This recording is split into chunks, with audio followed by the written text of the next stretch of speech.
नमस्कार विद्यार्थियों। जैसे कि लास्ट क्लास में हमने पढ़ा था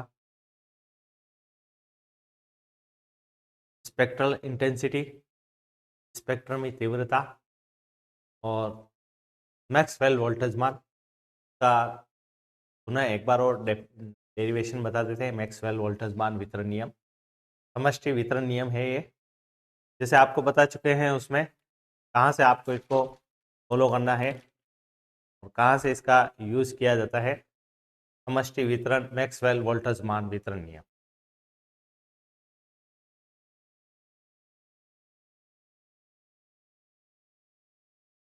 मैक्सवेल वोल्टेज मान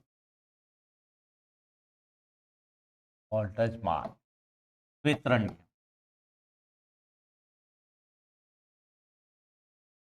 ये एक लॉ है।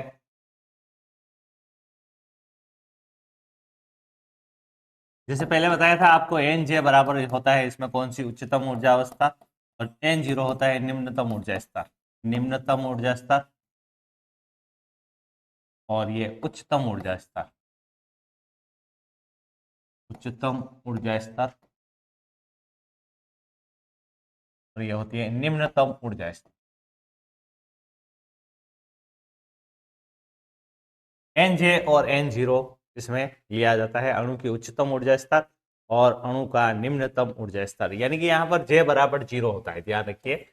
यहाँ पर क्या होगा, जे बराबर जीरो। इस प्रकार से मैक्सवेल वोल्टेज मान जो वितरण नियम है वो शुरू होता है। निम्न से, इस नियम से क्या होता है, स्पेक्ट्रम रेखाओं की तीव्रता निम्न समीकरण द्वारा दी जाती है। इसके लिए स्पेक्ट्रमी तीव्रता समीकरण आपको ध्यान रखनी है। स्पेक्ट्रमी तीव्रता समीकरण, स्पेक्ट्रमी तीव्रता, यह समीकरण है, यह प्रोपोर्शनल होता है N J upon N zero.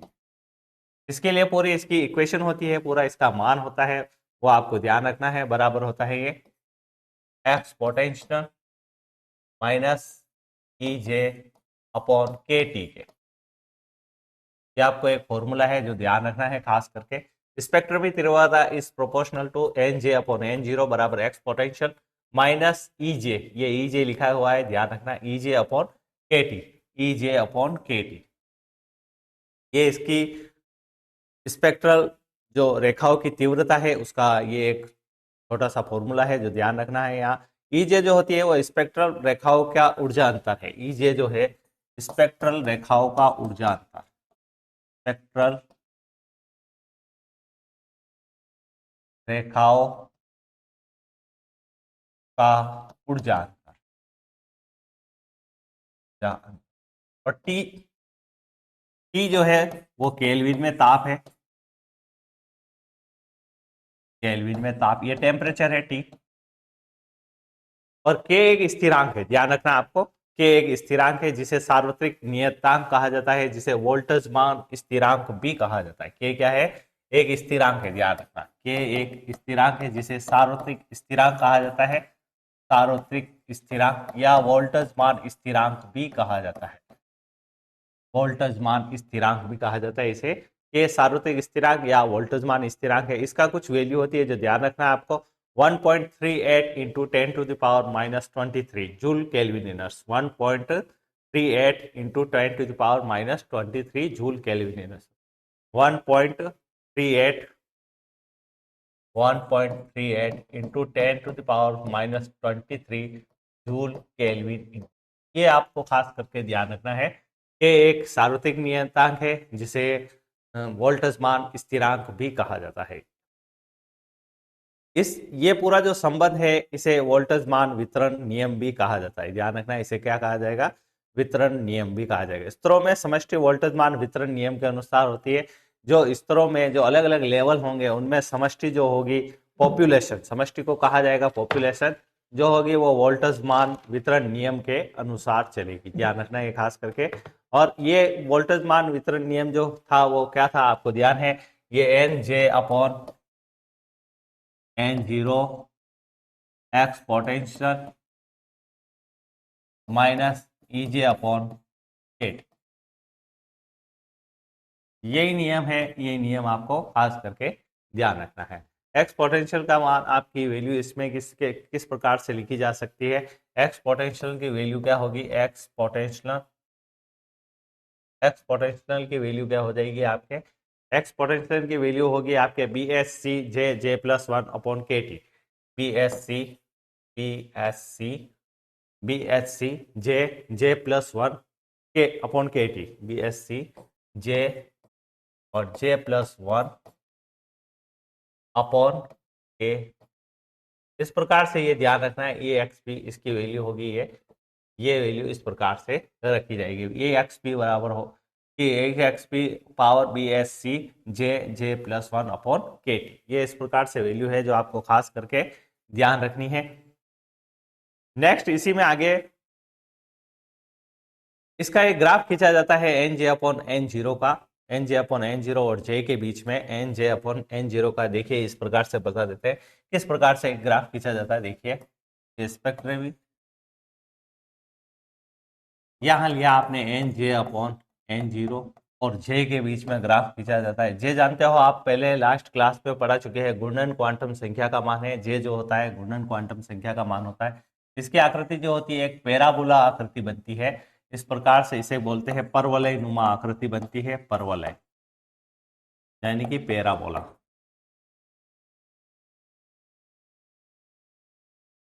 ये जो एक आकृति बनी है इसका ग्राफ जो होगा वो परवलय नुमा आकृति होती है, N J upon N zero और जे के बीच में जो ग्राफ खींचा जाता है। यहाँ से जीरो से मान है, यहाँ 1 2 3 4 ले लीजिए एंड सो ऑन, यहाँ पर भी 1 2 3 4 इस प्रकार से ले लीजिए इसके मान, क्योंकि आपको पता है जे की वैल्यू पूर्णांक संख्याओं के रूप में चलती है, 0 1 2 3 4।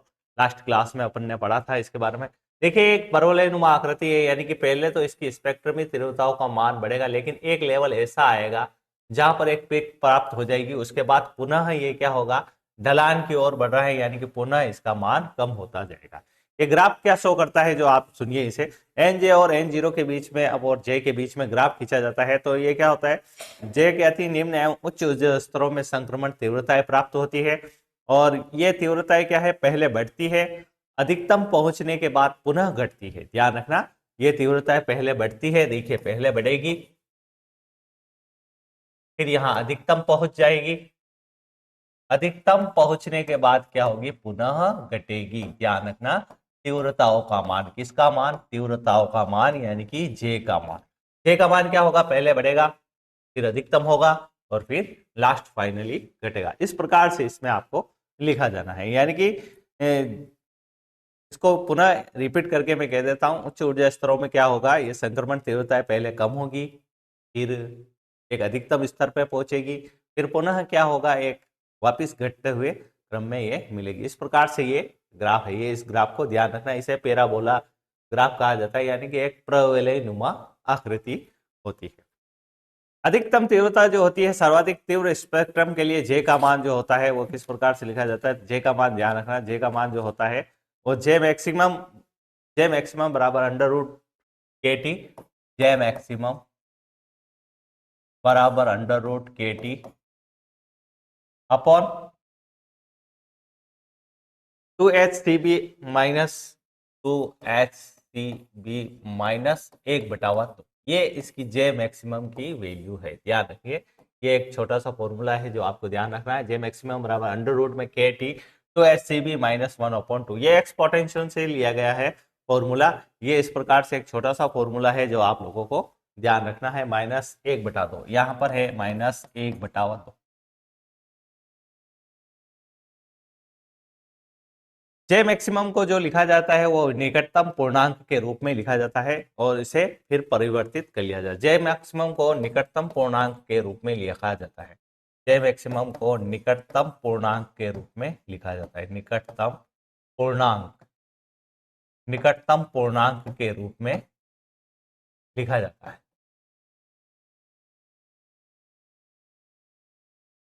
इस प्रकार से ये पूरा फॉर्मूला है जो ध्यान रखना है आपको। इस प्रकार से फॉर्मूला एक बार और रिपीट करके देख लेते हैं अपन। मैक्सिमम वोल्टेज मान, मैक्सवेल वोल्टेज मान वितरण जो एनजे, पहले एनजे और एन जीरो, उच्चतम ऊर्जा स्तर के लिए, निम्नतम ऊर्जा स्तर के लिए स्पेक्ट्रमी तीव्रता का मान इस प्रकार से होगा, x potential minus EJ upon K T, EJ upon K T, और ईजे जो होता है स्पेक्ट्रम रेखाओं का ऊर्जा स्तर होता है, ध्यान रखना है। और टी जो होता है वो केल्विन में ताप होता है, और के जो होता है एक स्थिरांक होता है जिसका मान 1.38 इंटू 10⁻23 होता है। जूल केल्विन यूनिट्स में इसको लिया जाता है, ध्यान रखना, ये लिखना है आपको। क्या बराबर एक सार्वत्रिक नियतांक है जिसे वोल्टेज मान स्थिरांक भी कहा जाता है। क्या कहा जाता है इसे? वोल्टेज मान स्थिरांक, वोल्टेज मान स्थिरांक भी कहा जाता है। ये खास करके आपको ध्यान रखना है, इसे वोल्टेज मान स्थिरांक भी कहा जाता है। और N J upon N zero बराबर एक्स पोटेंशियल की value minus E J upon K T, और इसे बी एस सी के रूप में लिखा जाए, बी एस सी जे जे प्लस वन और अपॉन के टी, ये इसकी लास्ट फॉर्मूला होता है। और इसी प्रकार से जब एक ग्राफ प्लॉट किया जाता है N J upon N zero और जे के बीच में, तो इस प्रकार से ग्राफ प्राप्त होता है जिसे परवलय ग्राफ कहा जाता है। इसमें पहले स्पेक्ट्रमी तीव्रताओं का मान बढ़ेगा, फिर अधिकतम होगा, और लास्ट में जाकर के पुनः घटना शुरू होता है, जिसे जे मैक्सिमम बराबर under root K T upon H C B minus 1/2 के रूप में लिखा जाता है। यहाँ आगे 1/2 लिखा हुआ है, ध्यान रखना है। और जे मैक्सिमम के लिए निकटतम पूर्णांक के रूप में लिखा जाता है। ये यहाँ तक आपके मैक्सवेल वोल्टेज मान जो वितरण नियम है ये पूर्ण होता है। नेक्स्ट टॉपिक है आपके बॉन्ड लेंथ। ये मैक्सवेल वोल्टेज मान जो वितरण नियम है ये इंपॉर्टेंट है, इसे खास करके ध्यान रखना है। नेक्स्ट टॉपिक अपना लेते हैं बॉन्ड लेंथ, बंध लंबाई, बॉन्ड लेंथ।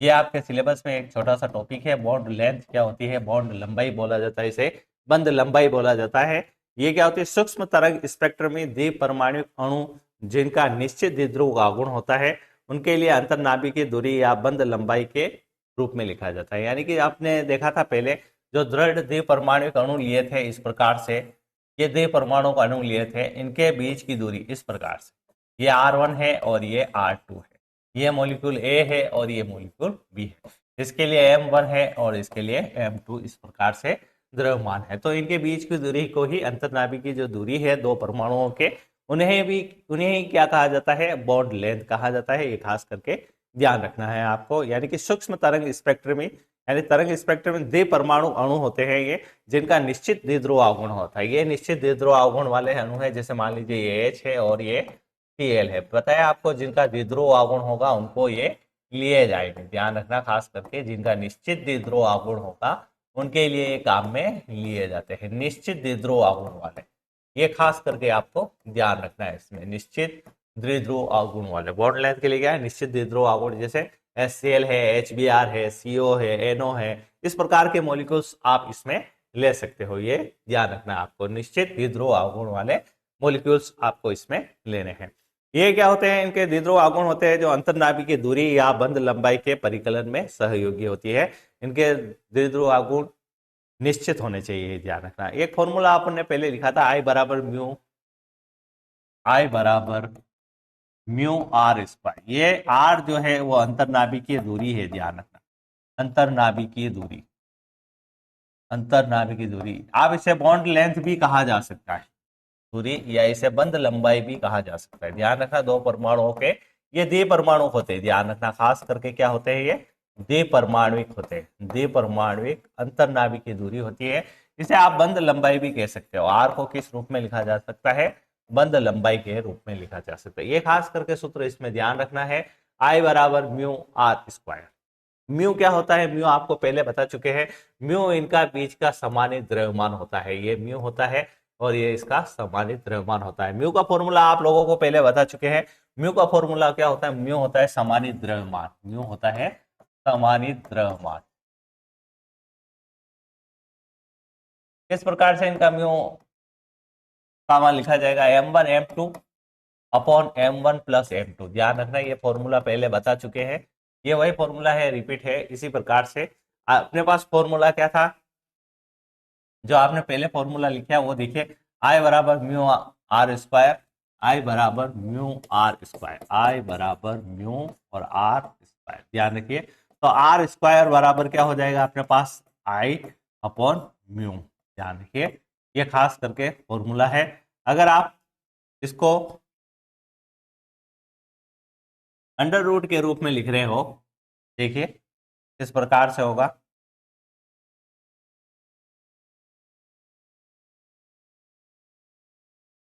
अगर आर स्क्वायर के रूप में लिख रहे हो तो आपके ये फॉर्मूला हो जाएगा I upon mu, R square के रूप में लिख रहे हो आई अपॉन म्यू, और आर बराबर लिख रहे हो आप तो under root I upon mu हो जाएगा। ये आपके बंद लंबाई का फॉर्मूला होता है, ये आपको फॉर्मूला ध्यान रखना है, ये बंद लंबाई का फॉर्मूला है। आर जो होती है उसकी बंद लंबाई होती है, और म्यू का मान आपको पहले बता चुके हैं, ये सामान्य द्रव्यमान जो मान लिखा जाता है, दृढ़ परमाणुक आघूर्ण है, ये दो द्विपरमाणुक जो अणु है उनके दृढ़ आघूर्ण का मान है m1 m2 upon m1 plus m2, ये फॉर्मूला है, आपको ध्यान रखना है दृढ़ आघूर्ण का। आई बराबर, आई का फॉर्मूला आप लोगों ने पहले लिखा था, आई बराबर जो आई बराबर फॉर्मूला है आपके h upon 8 pi square B C, I बराबर h square 8 pi square B C, ये formula h upon 8 pi square B C, h upon 8 pi square B C, h upon 8 pi square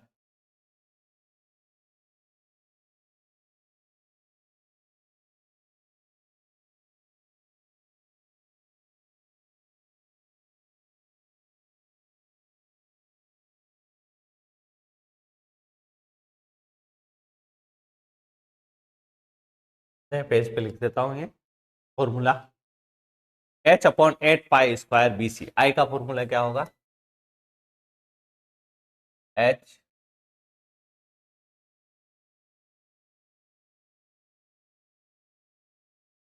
h upon 8 pi square B, ये खास करके आपको ध्यान रखना है, इस प्रकार से इसका फॉर्मूला होता है आई। अब आपको b का मान लिखना हो तो b को इधर ट्रांसफर कर दीजिए, ये b की वैल्यू निकालनी हो आपको तो b बराबर क्या हो जाएगा, h अपॉन 8 पाई स्क्वायर आई। इस प्रकार से ये फॉर्मूला है, ये बंद लंबाई ज्ञात करने का फॉर्मूला है, बंद लंबाई सीधा सा ज्ञात करने का फॉर्मूला आपको ध्यान रखना है, आई बराबर म्यू आर स्क्वायर, आई बराबर म्यू आर स्क्वायर। इस प्रकार से ये एक छोटा सा फॉर्मूला है जो आपको ध्यान रखना है, इससे आर का मान आप लोग ज्ञात कर सकते हो, आई आर का मान होगा आपके आई अपॉन आर।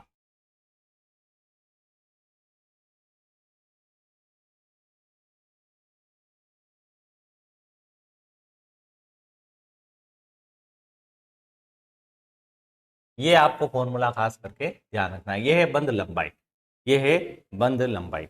अब नेक्स्ट वीडियो में आपको समस्थानिक के प्रभाव के बारे में पढ़ाया जाएगा, समस्थानिक प्रभाव, आइसोटोपिक इफेक्ट, जो हर एक vibration spectroscopy, rotational spectroscopy, Raman spectroscopy और इलेक्ट्रॉनिक ट्रांजिशन स्पेक्ट्रोस्कोपी जो है उनके लिए आइसोटोपिक इफेक्ट है, स्पेक्ट्रल इंटेंसिटी इफेक्ट है, और इस प्रकार से ये जो 2-3 टॉपिक है जैसे सिलेक्शन रूल्स, ये 2-3 टॉपिक जो है बार बार रिपीट हो रहे हैं, जो इनको आपको ध्यान रखना है, सबके लिए अलग अलग है। धन्यवाद।